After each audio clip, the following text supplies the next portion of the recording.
What's up, my fellow Route 16 Grind listeners? Thank you so much for listening to this special podcast. It's going to be a little bit different than the ones that you normally hear on the Route 16 Grind. It's going to be called Liberty Campfire.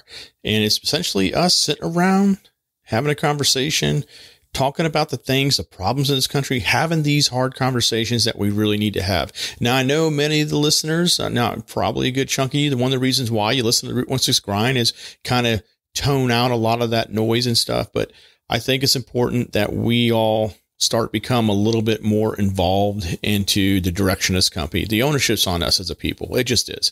We can blame red, blue, all that. I do it. I'm right there with you. I think both parties are jackasses and they definitely are crooks and liars and all that.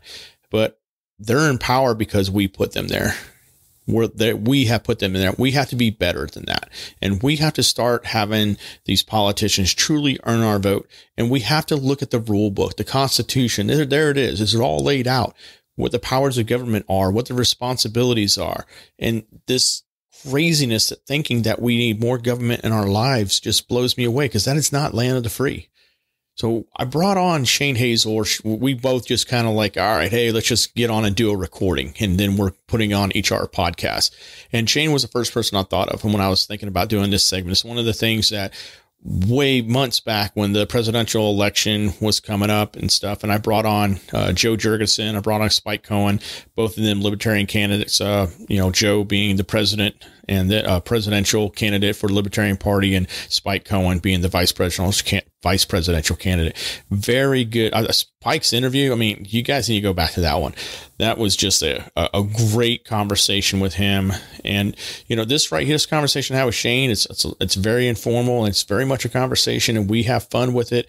But we're having hard conversation. We're sharing ideas. We're sharing just the things that are frustrating us.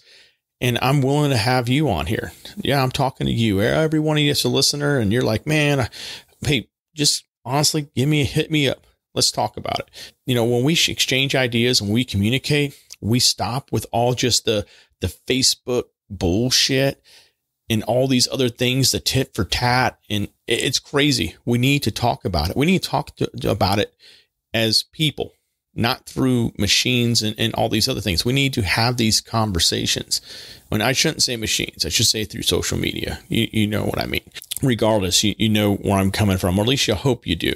We do not engage. We've gone through a really rough year, and what happened this week, what's been happening last year with all this violence and people thinking that it's okay. It's wrong. Violence is violence, and wrong is wrong. I mean, there's no reason why someone should be threatening somebody just because something didn't go their way, or they didn't get something, or they feel the need to destroy someone's business or go into the people's house and make a mess of it and make it into a social media frenzy, thinking that is the way you make change. I get it. People are pissed off. I get it. I'm disappointed in many different things. That is not the way to handle that. And you can disagree with me on that, and that's okay. And I'm fine with that. I just feel that if we really want to achieve the end goal, there's a different way to do it. And we should go about probably the one that I feel is the most appropriate. We hold the people we are elected, regardless of party, accountable to the Constitution. And we don't do that. Let's start there. Let's get involved there. So yeah, Shane and I, we talk about a lot. I mean, there might be some things that might ruffle some of y'all's feathers. We do use some choice words. So if you have little ones around, you may want to go ahead and, have the headphones on and stuff. We're honest about it. We're having those. Shane and I both served in the Marine Corps. We both went to war. We served a country that we loved. So if you think that we don't love this country, you're absolutely wrong. I'll tell every one of you, there's anyone that knows me knows I love this country. I just want this country to run in the idea of what it is, to truly be that country, that beacon of true freedom, that beacon where no matter who you are, what you are, you can get out of bed and you can be successful. Whatever you choose to be in life, no one is going to harm you because you are that. You matter. You matter. When I'm out on the trail, I feel the most free. When I'm out hunting, when I'm outdoors, when I'm around some of you, when we're out doing an event or something, I just feel so alive and so free. That's what America is. Why can't we have that every day? It's because we allow this wedge between us as a people. And it's these politicians that go in there and they just get people in a frenzy to choose sides. When you have a concept that a person is bigger than the idea of the image of America, that is wrong. That's essentially saying, I want a king. I want a queen. I'm sorry. That's not us. We fought for our freedom to remove that type of power over us, but we're slowly moving toward something like that. That is not America. So that's, I don't want to get ahead of myself here. And there's a lot of things that Shane and I talk about. And I'm hoping you listen to the whole podcast. I really do. And I encourage you to do so. I don't have intro, outro, any of that stuff. It's, straight up raw right now. I'm still kind of thinking, hey, how is this all going to put together? And I will. I mean, the great thing about having your own podcast is you can do this. And the great thing about a person that truly cares is you're willing to do stuff like this. And I really care. I care about this country. I care the fact that, the actions we do today will impact my kids, your kids, and the future of this country. And I want to protect this country so much. I want to protect the idea of America, but we have to get involved. We have to get involved. And I'm hoping that these segments and the things I also share on the normal Route 16 Grind podcast, the little tidbits that I offer you, more outside focus, and that's going to stay that way. It's going to be, all surrounded to the outdoors. I'm hoping that you capture it and you do something with that information that I'm sharing. I really do. And I'm not the best one at it, but I'm doing my best. And I'm going to give you my best. Anything I can do to help you on your path to get involved in your community or get involved with a solid group that is looking to protect the idea of truly a land of the free, not the land of me. I'm willing to help you out whatever I can. So with all that said, I want to go ahead and start and bring you to the Route 16 Grind segment, Liberty Campfire. What's up, Shane? What up, BP? Hey, man, I'm glad that you could do this. I know it's kind of, you're moving in your house, you're doing all your stuff. You took the time, and I think we're both comfortable sitting in our messy rooms. I'm moving in my little area. I would jump through damn fire for you, brother. Oh, yeah, man. Well, we actually been through fire together, so that's kind of the way to do it. Exactly. We set some fires, but yeah, I really appreciate you doing this, man. And for you all, let you know, and I'll probably do an intro in the show at some point, but talking to Shane Hazel. Shane and I were in the Marines together. We're both at First Force Reconnaissance Company. We spent time in the Iraq War together. We're in the same platoon, did deployment. We also went over with the company in an initial movement. So we spent a lot of time together in those aspects. And, Shane and I obviously have stayed in touch over the years. And Shane has been, I'll let him go through his whole repertoire, but the big reason I want to talk to Shane, and I think it's important that you all kind of give him an opportunity to listen to some of his points, is, Shane puts himself out there. He's a person that wants to give every American the opportunity to have as much liberty as possible as that was promised to them in the Constitution. And with that said, Shane, you got the floor, man. Oh, man. What a gracious intro. For my audience, this is Brian Plummer. He kind of explained what we've been through together. Brian has been on a show, if you're a long-time listener, on Radical, actually, when I first got started again. Yeah. Early in 2020, probably April-ish, man. It's somewhere around there, yeah. Are you kidding me? What the fuck happened this year? Can I cuss on your show? Absolutely, man. Okay. Do it. Yeah, you do it. All over my I don't know if I clipped the right, hey, this is a bad word one, but I just roll with it, dude. Yeah.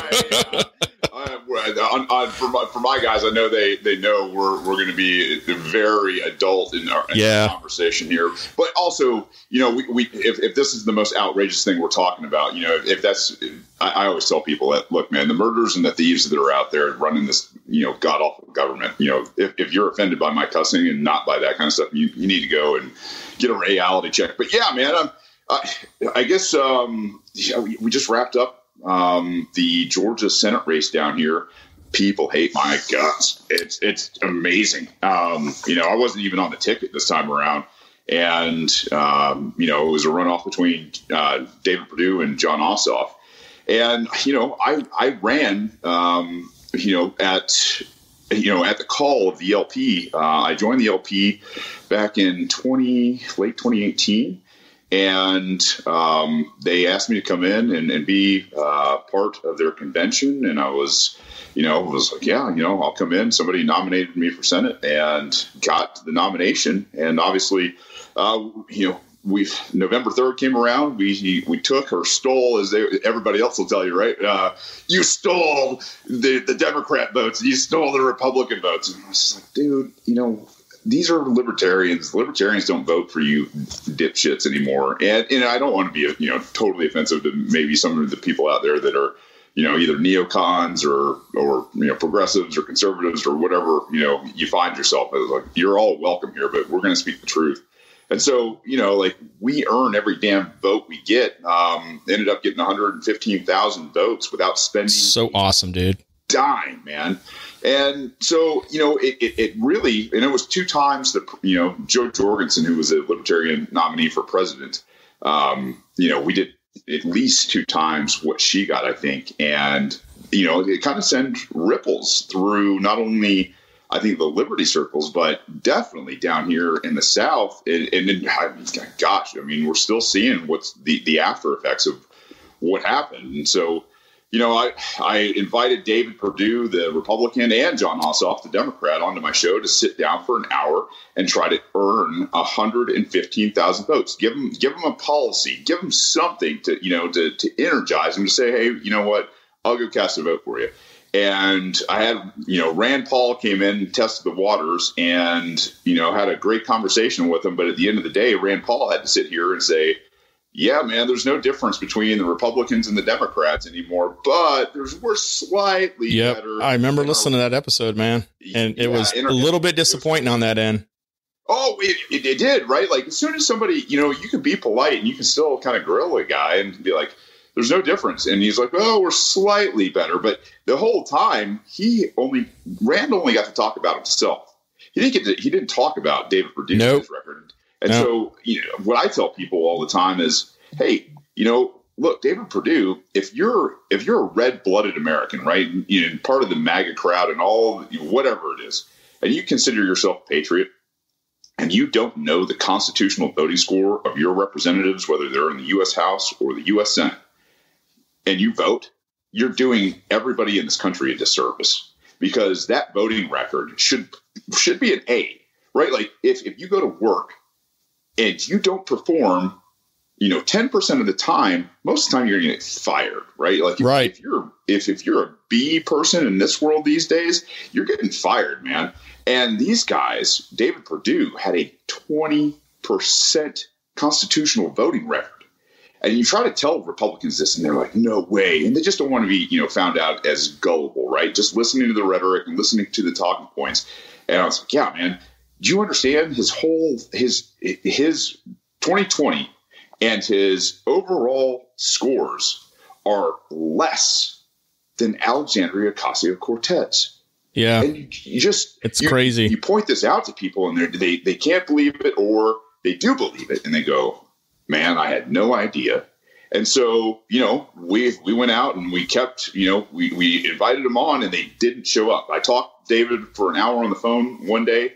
He said he was coming. Rand Paul came in. He saw what was going to happen to him. And like a chicken shit coward, that could send men and women off to never-ending war year after year after year, he can't sit down and defend his constitutional voting record with people in the liberty crowd and try to gain those votes, the people that are standing for peace and liberty and free markets and the Constitution.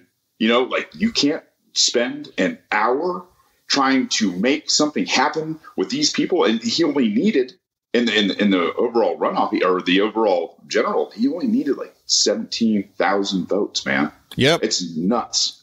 Well, so we're going to roll back a little bit, because I want to make sure people who are kind of like on the fence or just not informed, there's someone saying, yeah, I want to remove myself from the talking heads. But I need good information. Where do I go? So you said a lot of great things that you were referencing. So a little bit more background here. So Shane has run for office. Actually, technically you're running 3 times, because you're running for governor. This next go around, we'll get to that. Like, that's crazy, but I'm really excited about it. So Shane ran for representative, actually initially as a Republican ticket, try to get on that one. And, he's not bought and paid for. And that's what makes you scary. You are a principled person. I can say that personally because I've known you for years. I've worked with you in the most stressful environments. You are a principled person, and you're going to say something and you're going to hold true. And that's what makes you scary is you can't be bought. And it sounds so odd to say that when someone's running for office.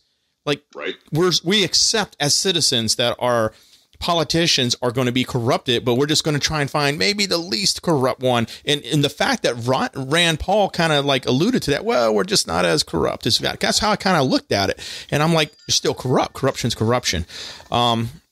So Shane has run for office there. He's actually run under the Libertarian ticket for Senate. He's the guy that truly is being blamed for the reason why the two Republicans had to go to a runoff with the Democrats. There's nothing saying that, Shane took Republican votes. He might have took more Democrat votes. We don't know that. And I explain this to people, like when I go to Libertarian meetups, I believe it or not, I meet more Democrats, former Democrats, than I do Republicans. At least that's my experience. And people, they're just like, I don't believe it. It's like, well, believe it, because I'm talking to people who absolutely were on that side, because it's supposed to be the party of peace, the party of anti-war, the party of this, and obviously they're not. Well, Republicans are supposed to be the party of, fiscal conservation, right, and small government. Oh my gosh! And the crazy part about it with our, politicians is they will tell you up front, and with all these laws that they pass. And I think the Nancy Pelosi example is probably the best one. Well, we need to pass it so we know what's in it. And they tell the American people that, well, that makes sense. We got to pass it so that we can read it. Right. It's because people don't know how a freaking bill moves. And so I want to make sure, so when you talk about a constitutional score, what does that mean? How does someone get that? And sure. Why is that bad when it's below a certain percentage rating? So a lot of you guys may have heard of the John Birch Society. They're the guys that do it. If you don't know the John Birch Society, these guys are they're like me in terms of understanding the Constitution. Like they are autistic or Aspergery, whatever, like this focus and attention to detail on a governing contract. And they're not a PAC, so they're not giving money to candidates, and all they do is, if you've ever been to any of their meetings, I've been to a couple of them, and they are very, very well studied people. They're historians, and truly, they are published historians. And the one thing that they really, really, really, really fucking care about is the Constitution of the United States. And I will tell you right now, I'm an anti-federalist, so when I give credence to, basically the Federalists, if we're talking about, 1776 onward, or I should say 1786, where we start to have the Constitutional Convention, I think the Constitution was a coup by what the anti-federalists called the aristocratic combination. And this, I know that I'm stretching an answer out, but no, you're good. This is good stuff. People need to understand this. We need to go backwards. People to understand that I don't agree with JBS, but JBS has dialed in this constitutional voting metric. So when they take a vote on any bill, whether it's the Senate or whether it's Congress, they grade that representative as how he voted. Is it in line with the Constitution or is it outside the Constitution? So, example, right? These ridiculous, continuing resolutions that we've had for basically, since we started the war back in 2001, that's not going to be constitutional. Why? Because first and foremost, they aren't spending bills. It's not a budget. It doesn't, coincide with Article 7, Section 1 of the Constitution. And so they'll score it, hey, this person voted in line, or I should say in line with the Constitution by not passing the bill with their vote, or they voted in line with it or out of line with it by voting for it. And, you see this over and over, and they explain every one of these for every representative in the U.S. Congress and the U.S. Senate. So it is a great metric for looking at it with real, honesty about where these people are spending their time and their vote. And you see, here in Georgia, everybody's like, it's a red state. Well, when I found out, when I ran for U.S. Congress in 2018 against this guy named Rob Woodall, he had a 50%. That's a hell of a lot better than David Perdue. But at the same time, you're not doing your job right half the time. And it's important because that is how we are supposed to interact with each other. This is the rules for interacting as a group of people. This is what keeps, order. This is what keeps us from descending into chaos, not anarchy, but chaos. And it's if you're going to have a different set of rules for some people and not for the same, for the common people, you're going to get chaos. And this is where we're at because of all these arbitrary policies and laws and bureaucracy and war and this is all of them. And so this is how I came to understand. You can find it. It's American. Let's see. It's JBS. Freedom Index is what it's called. The Freedom Index, and I believe it's either .com or .org. But you'll look on there and you'll just kind of, type in, where you are and who your representatives are. Or if you don't know, go ahead and, make sure you fix that. But it's really just a quick place to learn a little bit about how they vote. And then there's a couple other places that I really like to go. There's a website called Open Secrets. And Open Secrets will tell you how everybody is funded, right? Whether it's a PAC that's giving them money, whether it's a private person, giving them money, and you can see how much they donate. So, there's a paper trail a mile long in terms of FEC reporting and all this kind of stuff for these guys. And the last one I like, this guy named Jonathan Bidlack started it. He was, I want to say, the treasurer for one of Ron Paul's last runs. And Spending Tracker is basically how much money has your representative voted to authorize, whether it passed or it didn't pass. Like, how much money has this guy authorized with his votes? And so between those three things, you can really paint a great picture of what somebody's doing in D.C. and why they're doing what they're doing. And I'll tell you what, even here in the state of Georgia, every Republican here might enjoy a 60, maybe just a pinch over that in terms of their constitutional voting record. And that's Republicans. This is why the GOP is now dead. Right. I agree with you. I tell you what, I had hopes for Trump. I think he was saying some good things. I didn't necessarily agree with some things as he was coming in. But I was really looking at the war. Talk about that. It's never been declared by Congress. And I think part of the problem, too, is, the power of the country is really, in my opinion, a pyramid. So it starts with the people and it works its way up to where this president is not this monarch where he can just do whatever he wants, or she can do whatever he wants if we ever elect a woman president. And, three separate powers of government, equal but separate. And that's the other thing I think people forget.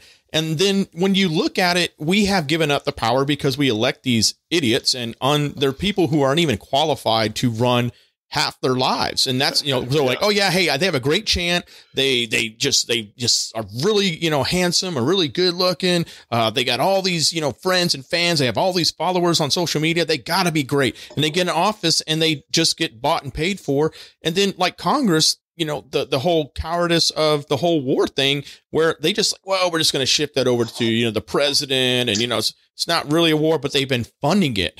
I mean, we were just printing money off. I don't think the dollar's really worth anything. I think we just add zeros in a digital environment and say, oh, look, we got more money. Here you go. People need to wrap their head around the fact that this year we went into, we spent 1/3 of the entire U.S. history's over 240 damn years debt in 1 year. Bitcoin. Yeah. Yeah, right. It's going up almost 40K. Crazy. Yeah. Yeah, man. And that's the thing is Congress has advocated all their damn power. Now you've got Senate, trying to, that'll put forth bills, and obviously nobody reads anything anymore, and they just vote on it. They're like, oh yeah, what the fuck ever. Because why? Because they're comfortable. They make $170,000 a year, and they can retire after a term. And I'm sitting there going well, yeah, no shit. Why would you, the incentive to do whatever these people want you to do so that you'll just keep getting reelected. So you have a cake job where you go and schmooze with people and eat fancy fucking dinners all the time. You get on a board, do all that kind of stuff. And Dude, it's crazy. Man.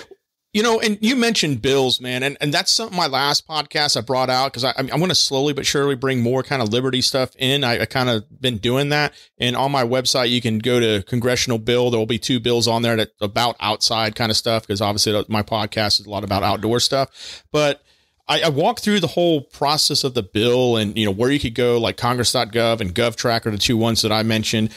People need to really get involved because honestly, I don't think most of our elected leaders even read a bill. They poll it and go, okay, well, I'm going to vote this way based off whatever the poll is or whatever the conglomerate of the group is. And that makes no damn sense. Who are my guys who are calling me, telling me if I don't vote for this, I don't get money. Right? Like that's what they do. If you think that these guys, don't call their biggest supporters or have their biggest supporters calling them because let's face it, most of their funding, their biggest supporters or protections through bureaucratic policy and other bullshit is wrapped into these bills, whether they're a spending bill or whether, they're passing a law. And those people pay, like they call them and say, hey, you need to get this through and you need to vote yes or no. Right. And that's the truth, because when election time comes around, they want that money. Money buys air, money buys print, money buys all this kind of stuff. And I'll tell you, from experience, is if you're not spending money in media, they don't give a shit about you, man. They will completely black you out. They are not there to be objectionably truthful. They are not there. Obviously nobody trusts most of the media anymore, but that's what they do in terms of like third party candidates that aren't paying them. What would they spend? $200 trillion just on this part of the election, the runoff. And you're like, man, it's crazy. It is nuts. That money's come from so many areas of influence. And, what kind of bothers me, and one of the things that I just was like, whenever I first heard Libertarian, I heard, Libertarian Party, you didn't really take it serious. You're like, what is that? And I think that's one of the things most people, when they never really, all they know is, blue or red. And then when you start diving in, it's like, whoa, wait a second. These people actually want to give me more freedom, or better yet, actually give me the freedom I actually deserve based off of the fact they are my natural rights. I mean, and people are fearful of that. They're like, well, we don't have government. Everything's going to collapse. What's Eric July say? Fuck them OS roads. Yeah, it's crazy, man. It is crazy. People and it has just been a big ploy where government, and that's why both parties are the same, because they're just, different angle of how they're working to control you. And the argument is, who has power over the other? Like, you're seeing these discussions on social media and they're just idiotic. They're not even with any real substance. And you know what? I would really like to, and I think it'd be great for our listeners, for you to kind of like discuss what happened at the Capitol. There's a lot of social media out there, actually, like the guy with the freaking buffalo hat. You got people like, hey, sure. Q sent him was one of those things. And then you had where, he might be Antifa. Then you have, he's a full Trump supporter. There's all sorts of propaganda on that one dude right now because he's the most recognizable one. So what's going on? What happened why do you see that happened? And then, where do we go from there? Well, I think if you've seen the opening bit last night for Tucker Carlson, man, I think you nailed it. And I was thinking the same thing. I kind of did a Facebook Live. I watched it. Yeah. People just texting me right and left, man. Hey, I'd really like to get your thoughts on what's going on right now, because people are freaked the fuck out, man. Yeah.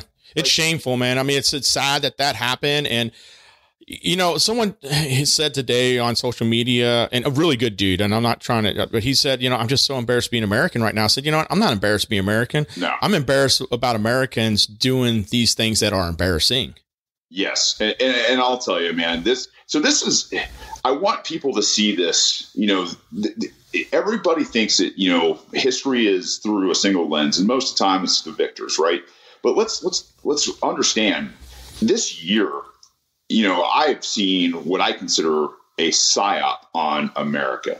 There's so much information. There's so much misinformation. There's truth sprinkled on, complete bullshit. And then there is, a whole bunch of truth with a lacing of bullshit. And so you've got you've got this, climate where people have been locked down, their livelihoods have been destroyed. They are all pissed the fuck off, and they're rightly so, because when you are, when you're labeled non-essential by your government, yeah, you're told you're non-essential. That's nuts, man. Fear mongering, where they're like, yeah, man, this, you would coronavirus basically.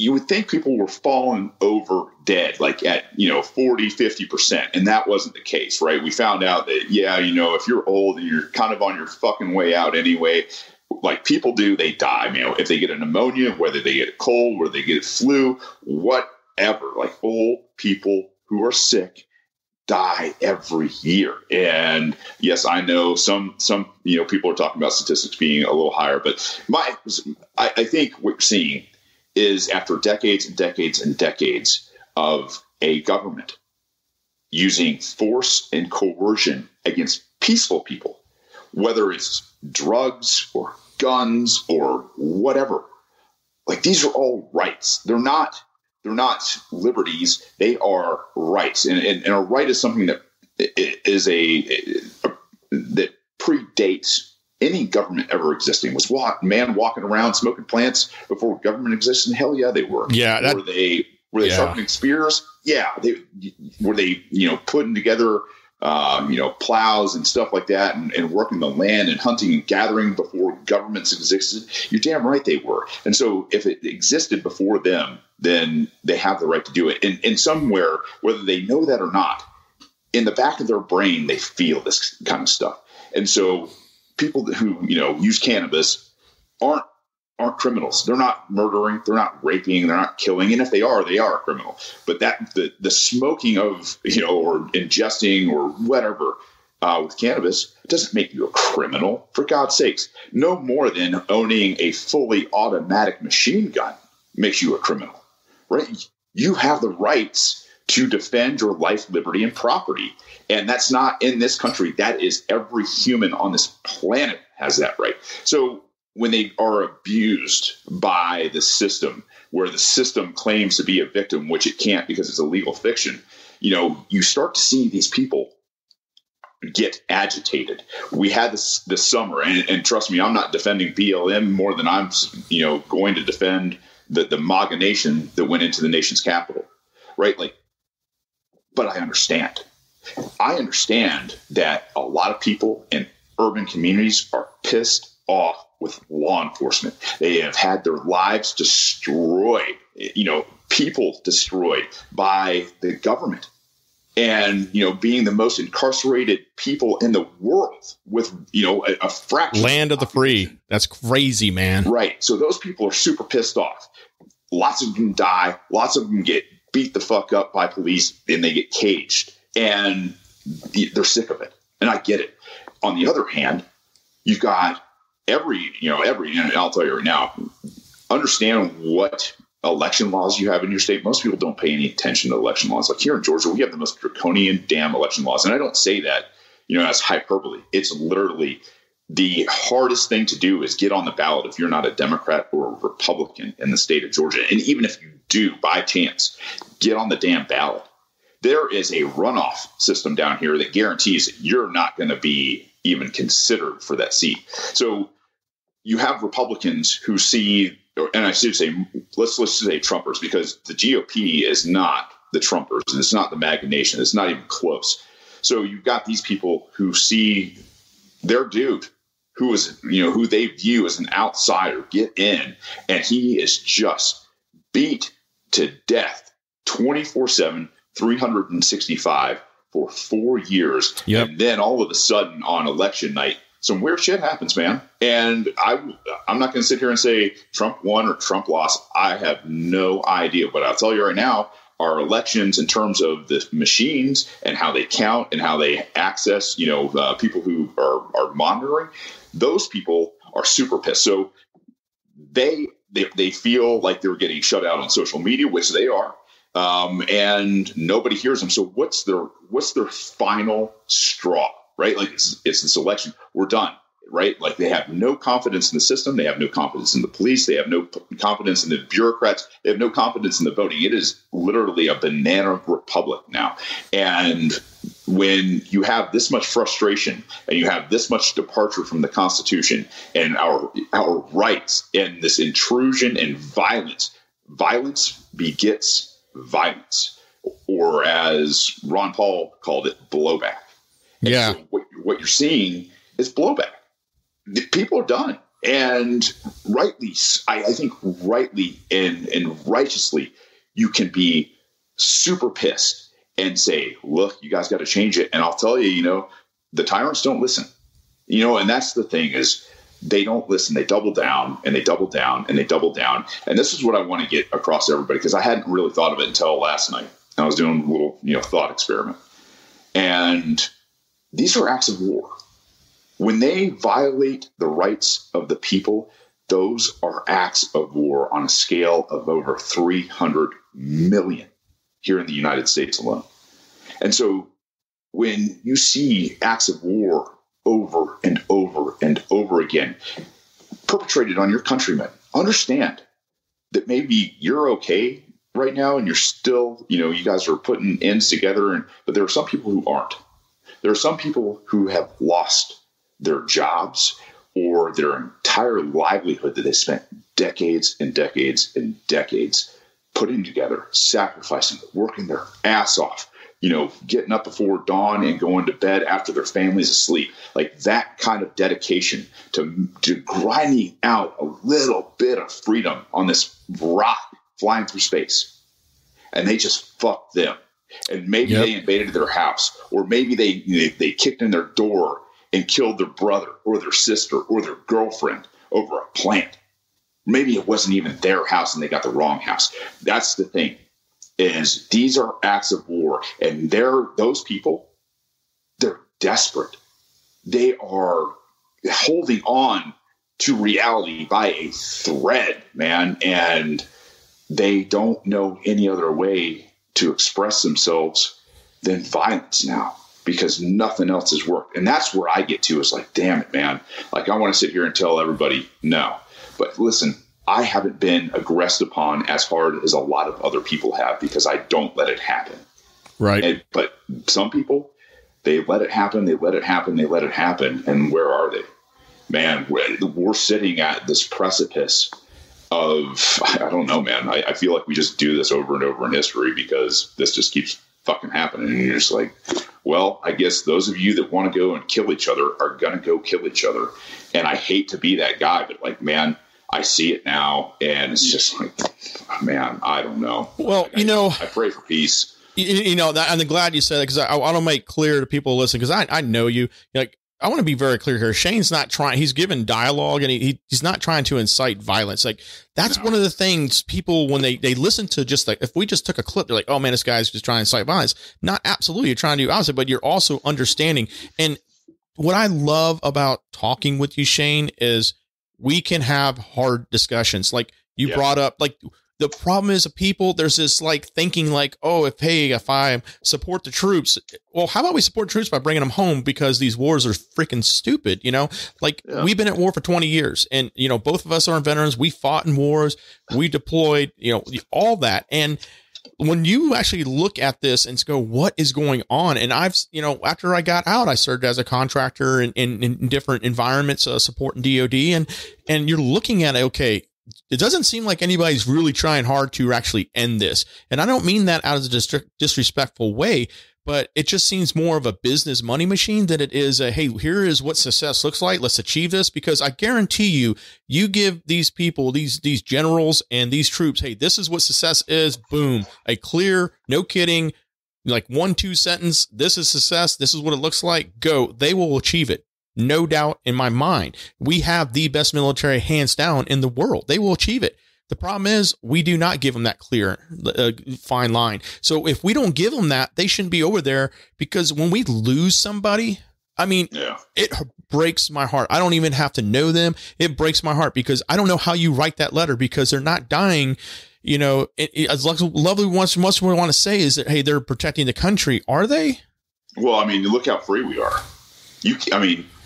your businesses have to wear masks and follow strict cleaning and can only run at 50% capacity or whatever the arbitrariness is of it, of 2020 and 2021. And you're just like, we're not free, man. Whatever we've been doing for 20 years overseas is not working. It's not making it. Yeah. We've got, we've got the government we deserve, for one, but most of those people, minus maybe Thomas Massey, Rand Paul, Mike Lee, Andy Biggs, and Justin Amash, who are the only dudes on Capitol Hill with an A average in terms of constitutional voting record. Like, that's a problem. And, I agree with you. Like, we haven't declared war.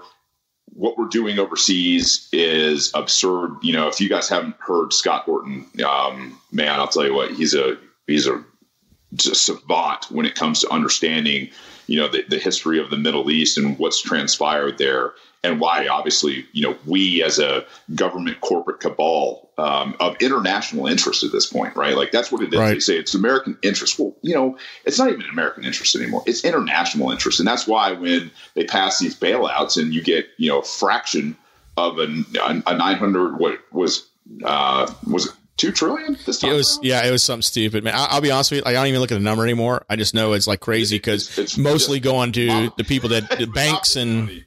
Yeah, it's crazy. It is absolutely insane. And people like women's studies in Pakistan. What are they studying? Studies just code word for like we're funding sex trafficking, because I feel like that's what murderers and thieves and kidnappers fucking do, is they just take our money and they export it to wherever, they're running these, really, this is what I think is the black market, right? I don't think drugs is black market. I think the pedophile and sex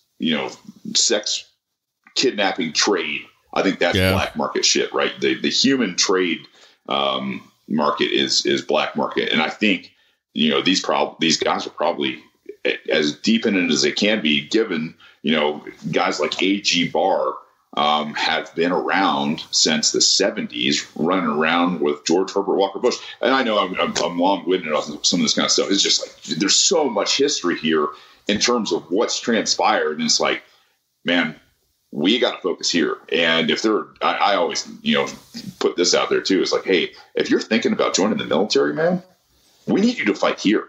And that's not in uniform. Like, we need you here on the ground, working in your communities, trying to affect people's minds with liberty. Just give them that pill, right? Like, hey, here's that first pill. Here's a question for you. Go scratch that itch that you got. And, I'll tell you what, that's what I'm hopeful about. Yeah. I do everything I can to, try to have people understand that you really support the troops, make sure their lives are worth something. Just putting them out there to put them out there because it looks good for voting, so, hey, I get more votes if I have a war going on. Cause that's again, I'm going to support the troops. And the same thing with law enforcement. I have buddies who are law enforcement. I mean, it breaks my heart because they're good cops, but they also will tell you, there are bad cops. And a lot of them will say it's the union's fault, man. Like I've had talks with them. They'll say, hey, it's the union's fault. And then, well, they don't know what they don't know either. Right. I mean, and I try to, like I said, trying to be understanding of people's past. Like I remember where I was when I read John Taylor Gatto. We were sitting there on the mech, right, in Fallujah, and we had that giant green tent. You remember, like this tent we were hanging out in? I was reading the Odyssey when you're probably reading that. Yeah, man. I was laying in my rack, and it was after it must have been like mid to late December, because we were about to wrap up shop over there. Yeah, and we had a little downtime. Finally, got a shower after a month or whatever it was. And I was laying in this rack, and I'm reading John Taylor Gatto, who's talking about where people are indoctrinated by their government here in the United States and where it came from. And they're like, yeah, man, they did all this kind of stuff back in Prussia, in the 1700s and 1800s, so that everybody would want to go fight for the state. They'd feel patriotic. And you're like, oh shit, like I'm in the middle of a war over here, like the biggest battle that there was. And you're like, man, I got fucking had. But like that, the cops don't like they're like every other American that's been indoctrinated by their government and has, 24/7 news blasting into their little brains. It's you're going to be this way, or you're going to be that way, and it's culture driven, or with the home you grew up driven. You're going to be this way or that way, and they're never, ever, ever really exposed to what true liberty is all about. Right. And it's just these. It's just all rhetoric and platitudes and nothing, nothing of meat and real substance where you can dive and go, man, like anti-federalists. No, we never heard of those dudes in any of our groups. You may have heard of some of the Federalists. Those guys, man, the criminals, damn aristocratic combination, wanted, all the cash cows they could have out there so that they could feed themselves off of taking people's money by force and coercion.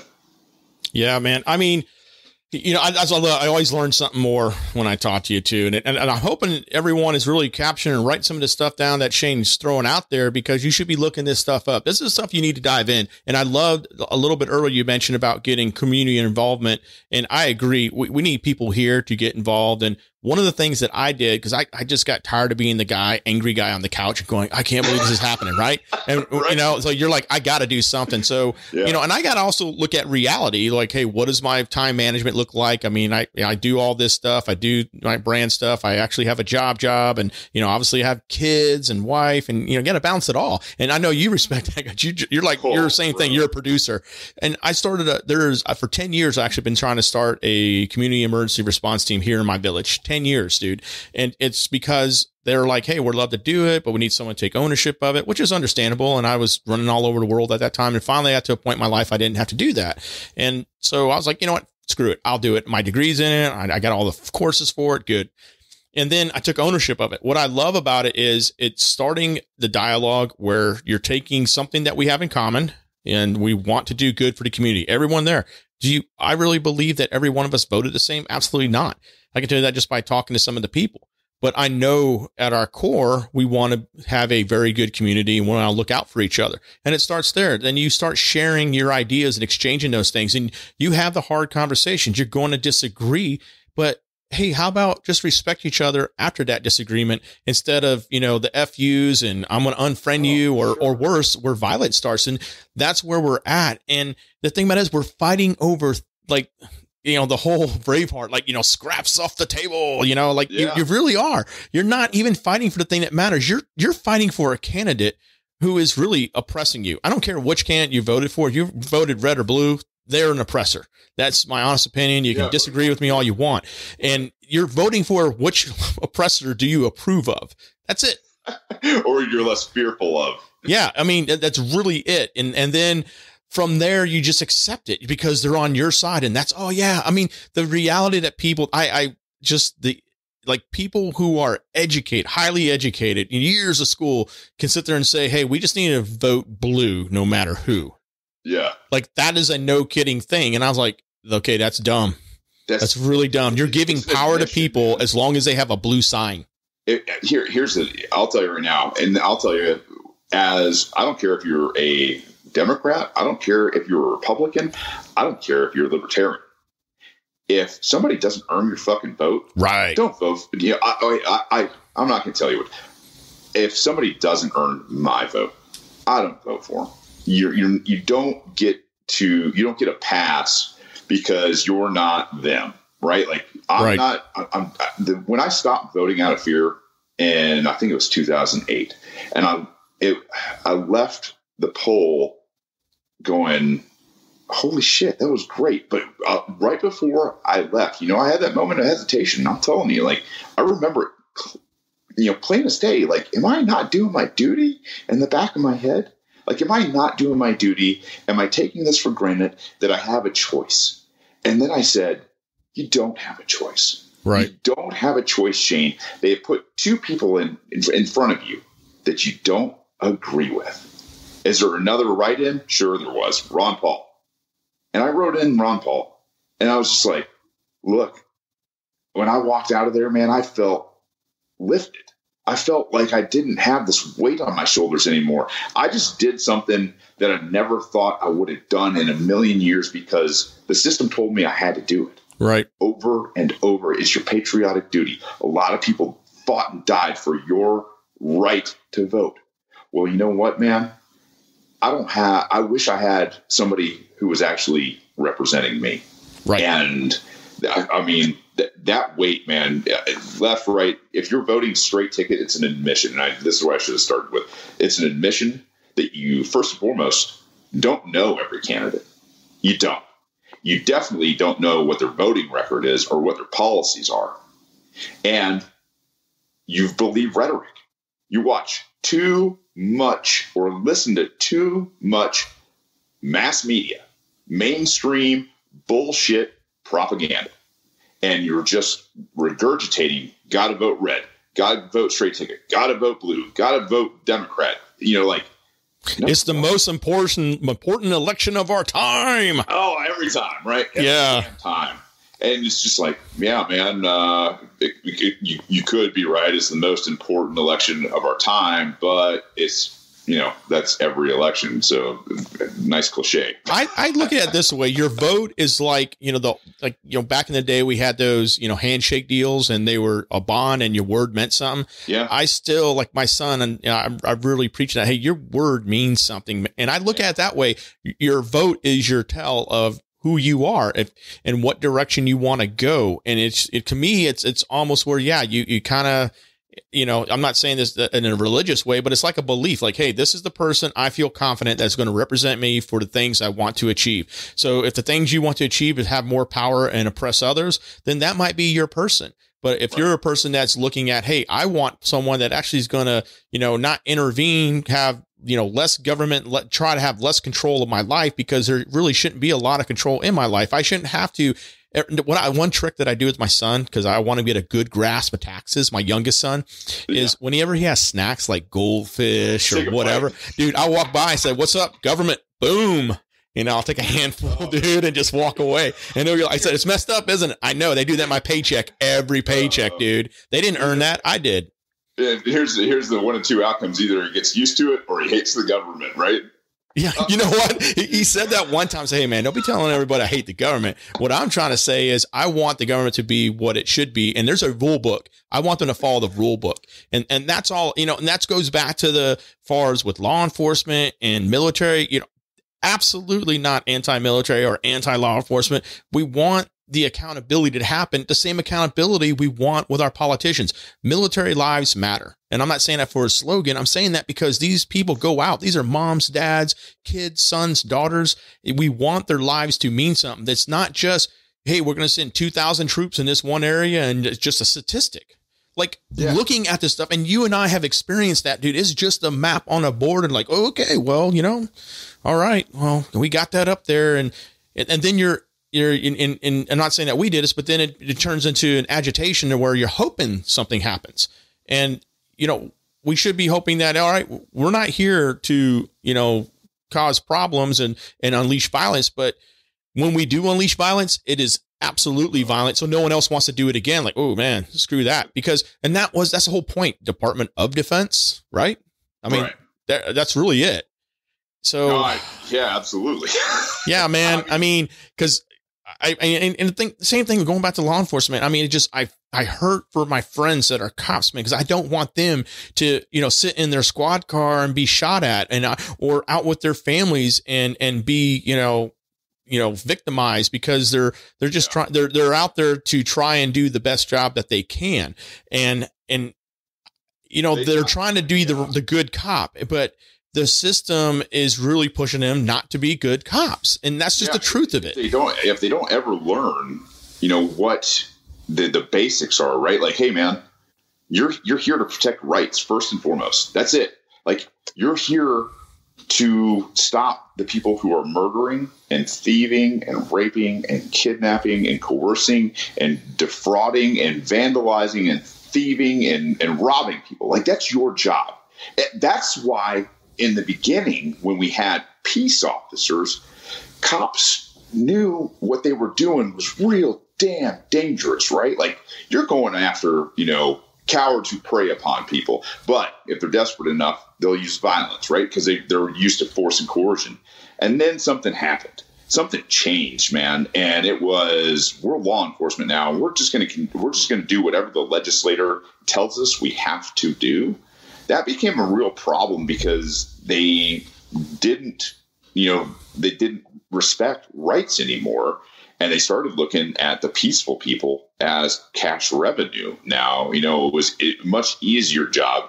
The war on drugs obviously is just one of those bountiful black market things because they can't stop it. So they know that, if they go and they, cage people and make giant drug busts, it's going to be more revenue for their department. And so I don't know, it got flipped on its head. And I feel bad that they don't know that kind of stuff. But I'll tell you, hey, as libertarians, we want you to be safer.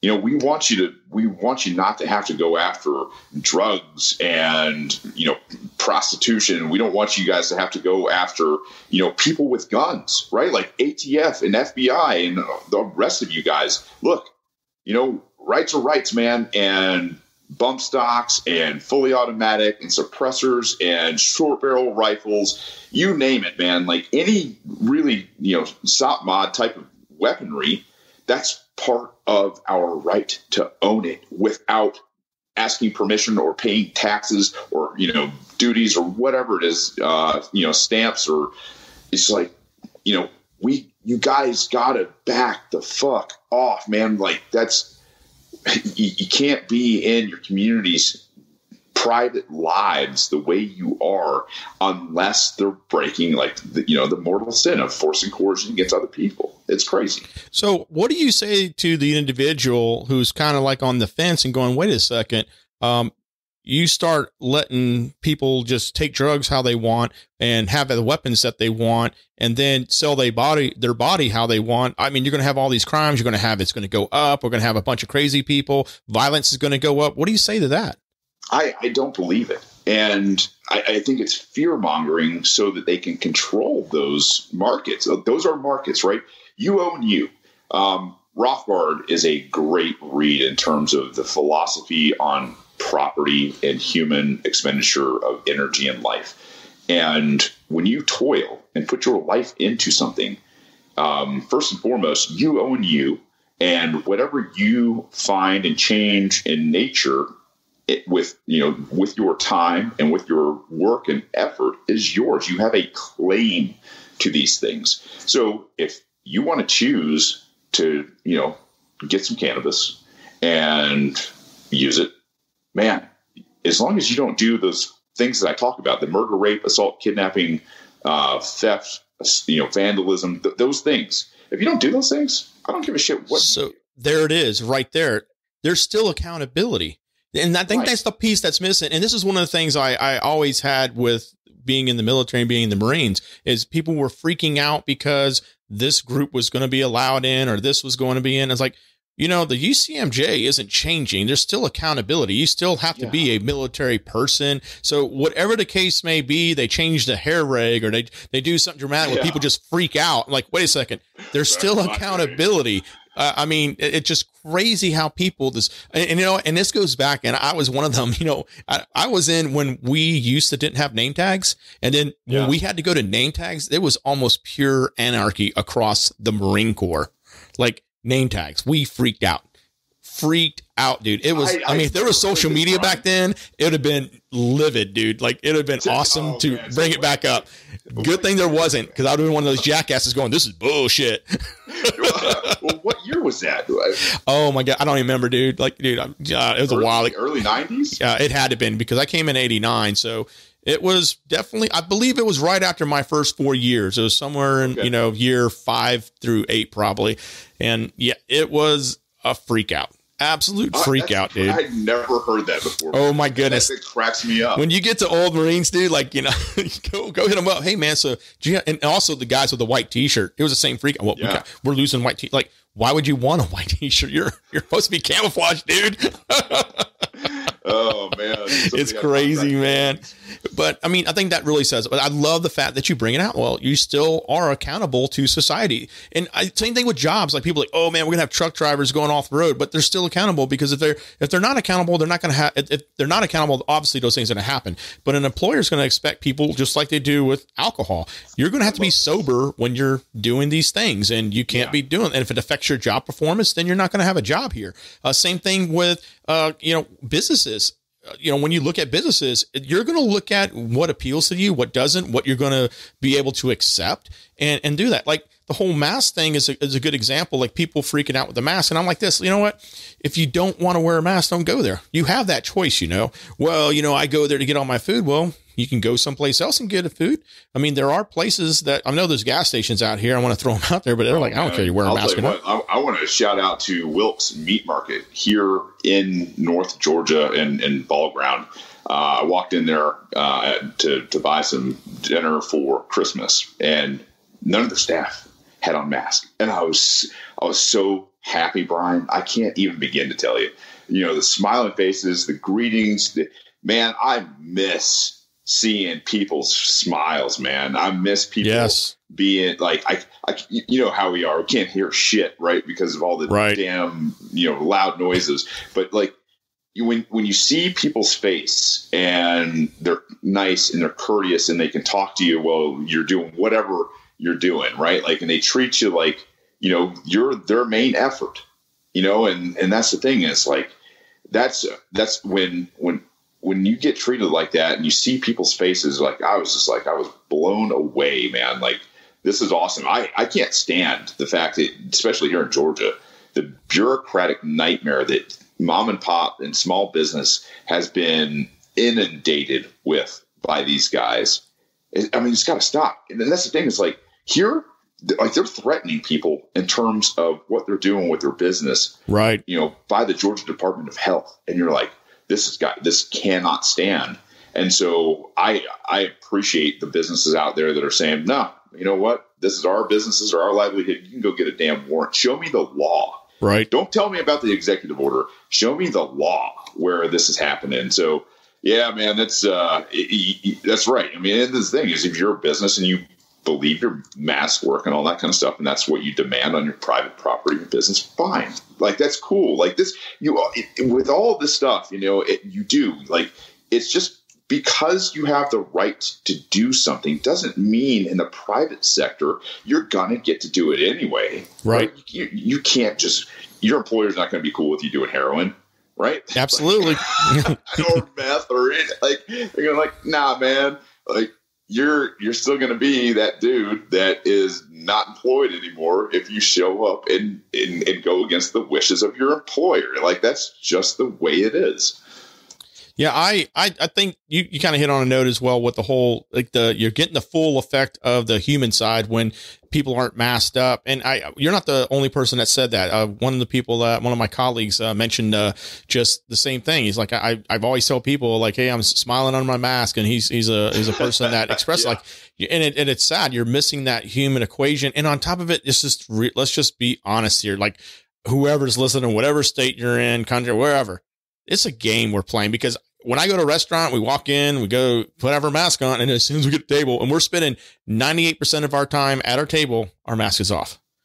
But for some reason, that's okay. But as soon as I walk to that door, I got to have it's a game we're playing. And I see that with a lot of places. And there's a lot of stores I see people walking around without masks, and I'm cool with that. I'd do it too. So I'm like, but it goes back to this way. So out in my area in Moore County, there's a group here that is like very anti-mask and they're making everybody known. But I think we lose opportunity when we talk about freedom and liberty and the people are talking about their rights. Well, people that wear masks, that's their right too. Sure. Like you don't, and it works both ways. And that's the blue and red argument. And if you're just beating down on the other person and saying you suck because you're doing what I don't like, well, that's their choice. That's absolutely their choice. Why is it your business? It's kind of like all the things that we try and teach our kids. Hey, that's not your business. Stay out of that.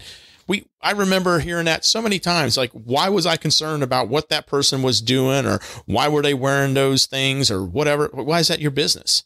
It's not. Yeah. It is not. I mean, as a guy that came over from the Republican Party, you know, and my whole entire life, I was told at school, like, man, you know, say no to dope. And there was the DARE program, and there was the constant commercials about, you know, if you smoke cannabis, or back when they called it marijuana, for ethnic reefer madness. Yeah, right. Like, you were just told, like, this is your brain on drugs. Any questions? You're like, oh, right. I remember those commercials too. That's right. When I finally got enough courage to try cannabis, I was like, what the fuck are they talking about? And I don't think that, like, most people who haven't done cannabis understand, like, go try it. It's a plant. It's amazing. Like, it is one of those things, like, if you're comfortable in your own skin and you trust yourself and you can, you know, be in a moment the first few times that you are getting used to it, that stuff is a mind opener. And on top of it, you get the secondary, you know, kick in the butt is like, what the fuck is the government talking about? This is a bad thing, man. I hang out. I talk to people. I love people. All my buddies I grew up with did marijuana, dude. For myself, all of them. And like, you're just sitting there going, like, these are a bunch of motherfucking liars, man. and that's what you have to come to the conclusion is, why would anybody make this feeling where you're accountable and you're loving and you're transparent and you're, you know, like, some of the best people I know are cannabis users, obviously within reason, right? Like, they have the right time of day. Their shit's knocked out. They're super successful people. And, you know, they do it to either relax and unwind, but at the same time think. And, like, I think it's a thinking man's drug. More people do it than people realize too. You know what I'm saying? It's kind of like the whole sex ring things. Like, oh my God, I can't believe it. No, you should. You know, like, this stuff shouldn't be surprising. You want to hear my story about why I've never touched drugs, man? You've never touched cannabis? Ever. I've never had a drug in my life, dude, other than, you know, prescription. So I want to tell you the secret. Hey, parents, get up. Really, you might want to tape this part. So I tried dipping and smoking at the same time in 7th grade, dude.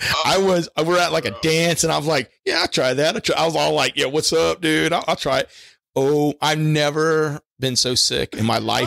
Like, right now, I'm starting to, like, feel it in my gut, dude. Like, I'm laughing because I know that feeling. Oh my goodness. Same thing. I was like, dude, if I cannot handle tobacco, I'm so terrified what anything else that enters my body would do to me, dude. So I never tried it, dude. It just wasn't one of those things. I was like, no, I'm good. Like, all my buddies, they used to go, when I in this neighborhood I lived in, a good buddy of mine, his name was Jeremy, and my friend James, who I was really close with growing up, they used to go, his mom grew pot in the house. And so this is, like, no kidding, like mid 80s, guys. Wow. She was total still on the hippie thing. And she was a great lady. Hot and heavy. Yeah. She grew it all in the house, and they would go into this busted VW Bug in the front yard. And that's what they smoked. And they always roll the window down to kind of the Cheech and Chong moment. And they're like, hey, you want to come in, man? Every time. No, I'm good, dude. Just hang out here. I'm good.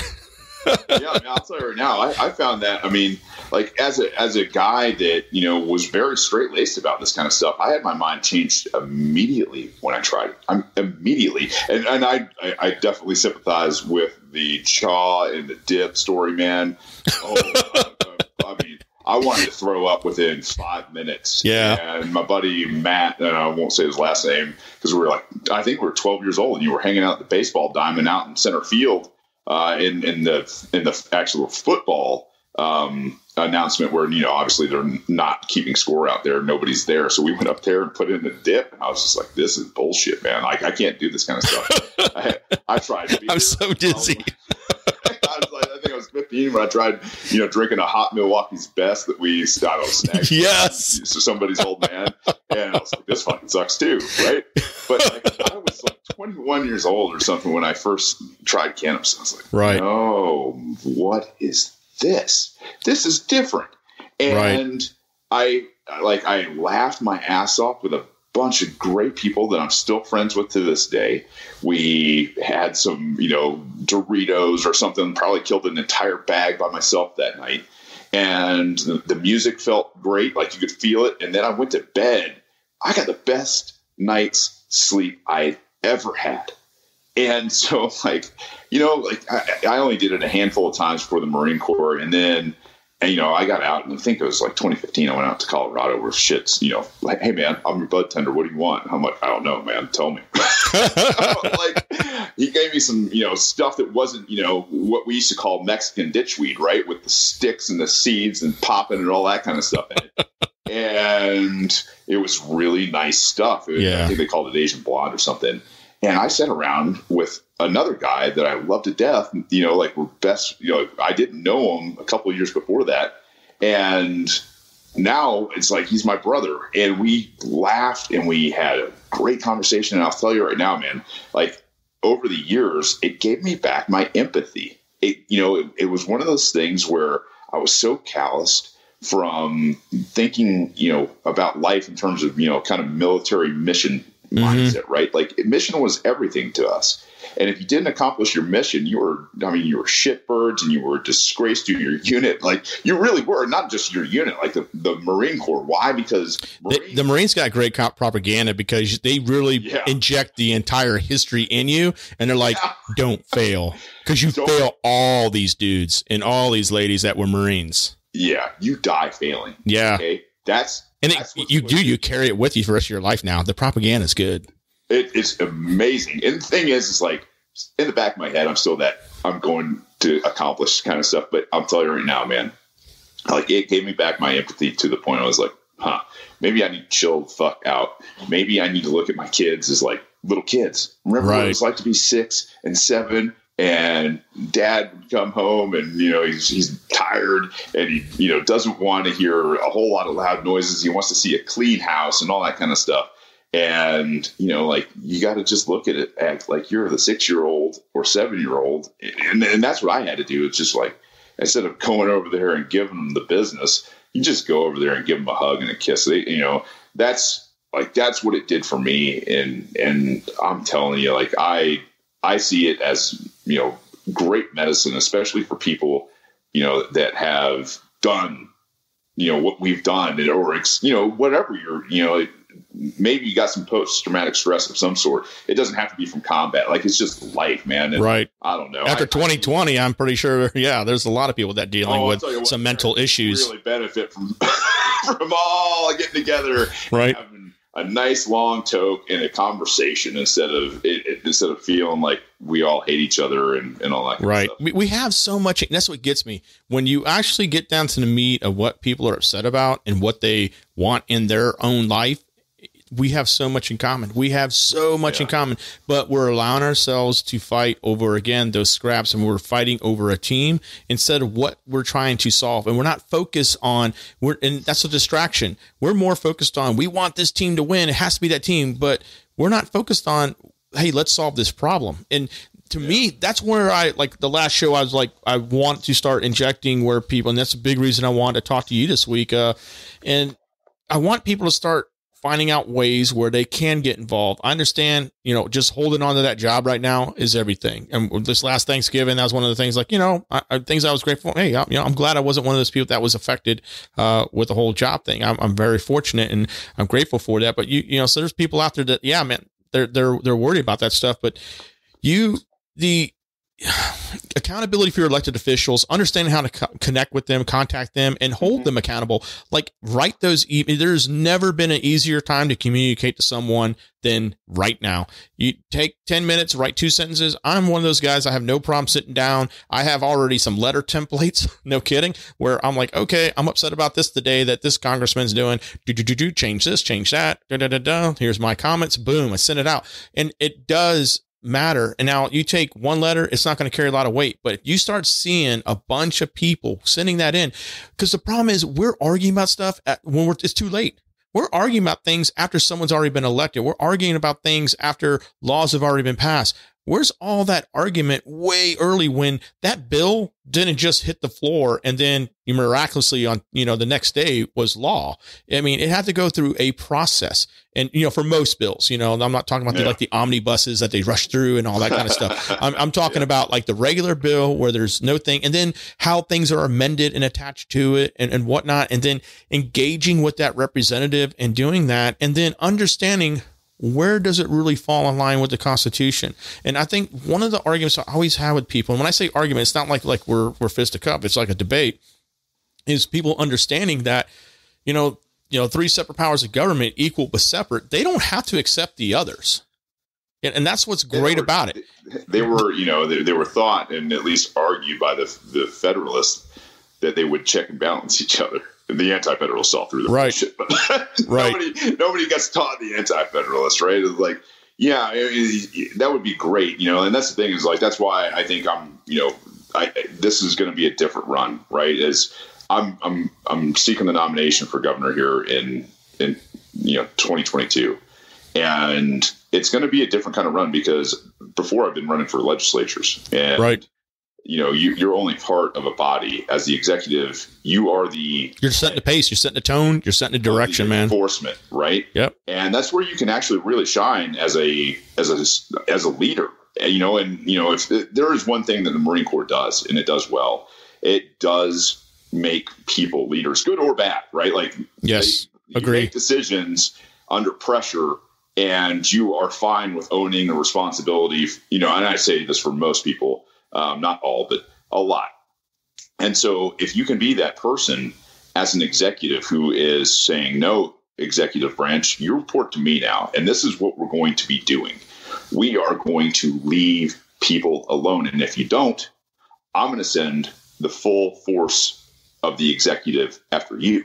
Right. So, like, that's a different type of understanding. Like, that's nobody stands up to government. Nobody holds government accountable anymore. And, people can get involved. You don't have to run for governor or some, U.S. House. Like, you don't have to do any of that kind of stuff. And really, at this point, I don't think people believe that if they did and there was a vote, that they could trust it anyway. So what you could do right now is local.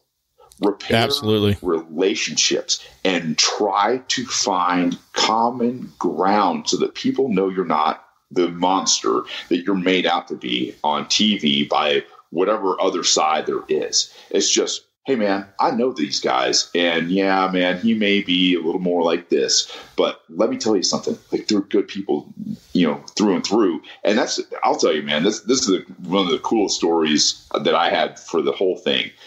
Is when I was nominated for the Senate run, what we do as libertarians at our convention is you go up and you stand in front of the auditorium, and the people who are actually members of the LP that show up, and they vote, man. So not only are you running, standing in front of a crowd of your peers who are, I'll tell you right now, some of the smartest people I've ever met.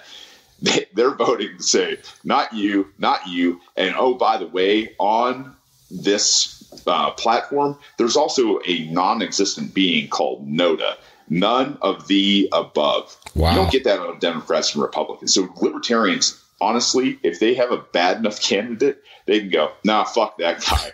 We're voting NODA, right? Right. And so I was up there with this guy, Chase Oliver, and Chase is a guy from Atlanta, and I didn't know anything about him other than I was like, dude, you look real familiar, man. Where are you from?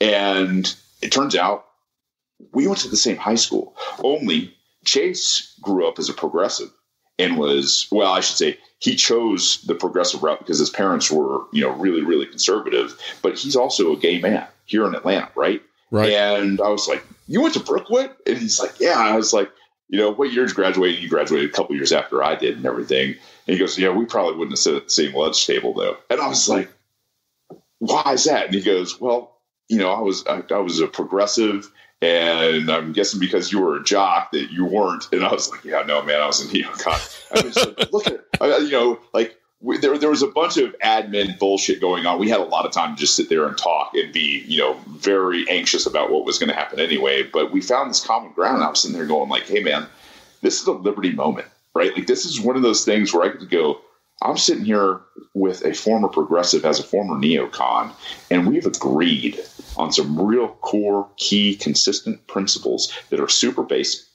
and we can live in harmony and peace and love with each other. Right. And I'll tell you what, like, that was a moment that I was just like, this is the future. If we can show people how to do this and what it takes, go put away your pride, go put away your past, forgive, love, stand in a moment, that kind of stuff, man, that is what I think really just gets people excited to be around other people is, hey, man, I accept you. I know we're different. I know we've got some past. I know we're not perfect beings, but I accept you for who you are. Just don't hurt people and don't take their fucking stuff. Like, that's right. Cool, man. You're down. Oh man, I'm down too. Like, it's like, I don't know, man. I wish more people could hear the message. You just kill them with it. I share with my kids, my oldest son, he has Down syndrome. So it's a little bit different with him because he's always going to be in my life. So I'm always going to be that layer of protection. The younger one, I'm going to send off in the world. So it's going to be a little different how obviously that I impart lessons with him. And one thing I share with my son, Austin, is I apply the neighbor principle. The neighbor principle to Brian Plummer is this. Most of my neighbors, I can't honestly say I like each and every one of them, but if any one of them needed me, I would be there. Damn right. I do not have to like them. I do not have to agree with them. But if they are my neighbor and they need assistance, you need food, you need shelter, your kids need to be watched, something's going on with your house, whatever it may be. Whatever. I am, and I'm so grateful. And my wife's just naturally like that. And I think, watching her has been more of a motivator in many aspects. She is that person, that mom on the block that a lot of, other wives go to and, for assistance or whatever. And I'm like, man, that is just a good thing. So if we as an individual can just apply the neighbor principle, all that will take care of itself. I really believe that a lot of that stuff, when we just look at people like, I'm not here to judge anyone. You be who you feel. If you're a peacock, be a peacock. I may look at you, not think you're a peacock, but hey, that's fine. You just be who you want to be. And I'm cool with that. And again, you don't hurt anybody. You don't try and take the stuff. You don't try and apply force on someone so you can, so everyone's made to believe you're a peacock. Then that's a little bit different. But I mean, it's so easy to solutions because we teach our kids these lessons. If we just apply the lessons that we teach our kids, a lot of the stuff will solve itself. And I agree with you, man. I mean, more people have got to start getting involved in their community, and it should start at the lower level. I mean, and just get involved. And that's, I did that, and it's going to start there. I've already had people hit me up, said, man, why don't you run for council? So I'm not there yet, man. I mean, you gotta, and I think what it is, you have to look at when you take that on, because you're like me. If I take it on, I'm going to be fully responsible for it. Yeah. Right. You have to make sure your life is set up to be responsible for it, because you better check with your significant other. Right? Absolutely. That I'll tell you what, man, when they talked about having great women behind amazing men and I should say amazing women behind great men, you can't be a great man if your significant other, isn't on board with this thing. Agree, man. Agree. No way. Absolutely agree. And because they're going through it with you, and it's not a pretty sight. People are more, it's not. People are just more. You gotta get them, once they see that it really doesn't affect you all that much, and you can laugh at the bullshit, then they're okay with it. But a lot of people can't laugh at that. They get mad. Oh man, people call me names. People don't like me. Well, you better be that. Like I'm telling you, Marines are made for this kind of stuff. Absolutely, Marines are good because they have zero fucks. It always starts with this: is that guy a Marine? I don't care.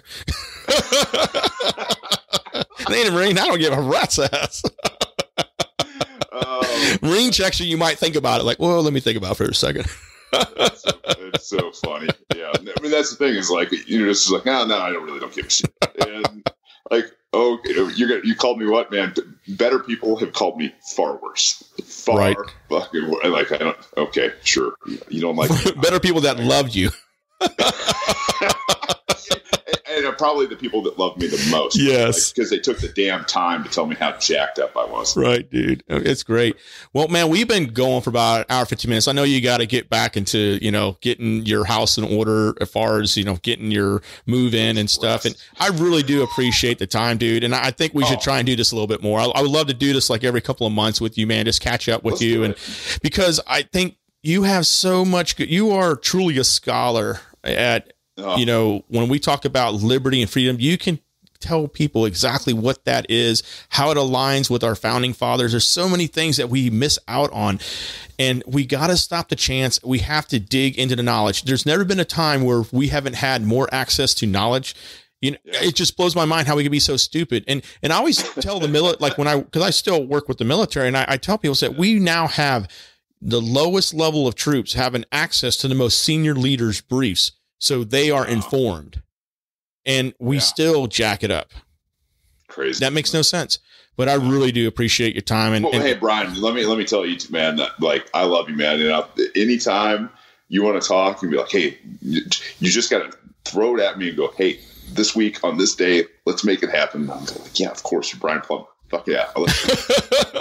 Let's do this. I'm kind of a big deal, y'all. Like, no, man, I'm serious, man. Like this has been such a blessing to be able to, reach back and talk with, you and a bunch of other guys and, really kind of, see how people have come along and what they're doing. It's fantastic. Oh, I'm so proud of you, man. When I looked and saw how many votes that you garnered, I was like, you know what? But that means something, man. And you know what? These next couple of years, the Libertarian Party, this is opportunity. Just like when I looked at the Capitol, what I was telling people was like, well, this is a opportunity here, and you need to seize that. This is people saying, hey, I now have an emptiness.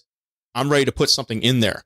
And you know what? Comfortable, finally. Yep, there's an opportunity here, and I'm more than happy to help. If you all are in the Georgia area, I encourage you. ShaneHazel.com, right? You still got that site up?